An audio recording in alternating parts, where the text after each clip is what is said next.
Hey, it's Daniel Jacob here with Everlasting Confidence, and in this video, I'm going to talk about how to not give up when this approaching journey gets tough.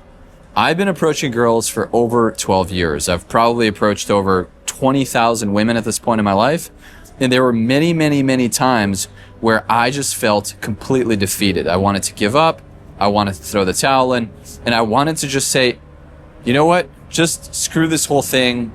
I'm getting rejected too hard. It's having a toll on my confidence. It's crushing my self-esteem. I might as well just move to dating apps. I might as well just stop trying to learn how to meet women in person. And you might be having similar thoughts as well, especially if you're early on during this dating journey and you're not that good at, the initial approach, at connecting with women, at building attraction, and you're getting a lot of negative responses. It's starting to maybe get to your head. And in this video, I want to talk about what are the specific things that you can do to stay that long path. Because as you know, anything that you want to master is going to require massive action over a long enough period of time.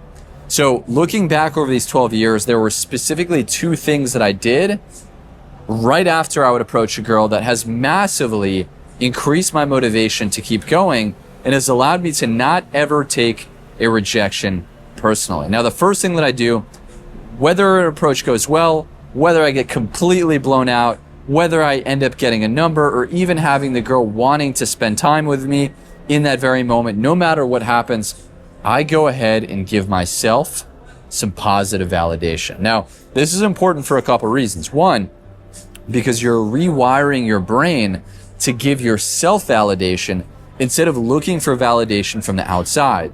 Because when most guys approach women, they're thinking, what did she think? Did she like the way that I talked to her?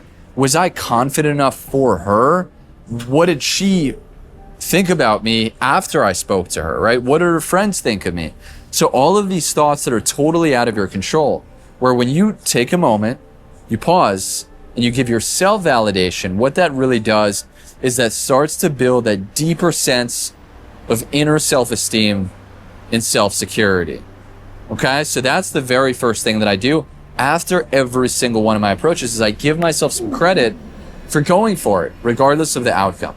Now, the second thing I do, which really allows me to, over time, get better and better at actually the skill set of interacting with and connecting with women, is what is the one thing for my interaction that I could have done better? Is it more bold when I approached her? Is it more aware of her and the surroundings and what the girl felt in the moment? Is it maybe that I just needed to be a little bit more clear about my intentions and less wishy-washy, less timid? So what is the one thing that you can take away from every single interaction? And you could even go a step further and grab a journal where you could really start to note what are these things that you're doing across the board when you're talking to women that are holding you back. And if you look back, let's say over 10, 20, 30 of your interactions, you'll notice that there are going to be some patterns there. You're going to notice that, all right, I'm consistently very attached to the outcome. I'm consistently not aware of certain cues or certain signals that she's giving me. And now you can start to learn, you can start to implement on some of these things, okay? So these are the two things that you can immediately do to stay the long path to mastery when it comes to learning how to attract and connect with the women that you want. So if you want to get my help with this, if you don't just want to be running around like a headless chicken doing this on your own, if you want to get an expert to really look at what's happening in the moments and from an outside perspective tell you what is happening with your conversation, what is happening with your behavior, what is happening with your energy in that moment that's holding you back with women, what I invite you to do is go ahead, check out my 7-minute documentary below, apply for the accelerator, book in a call with me, and let's have a chat.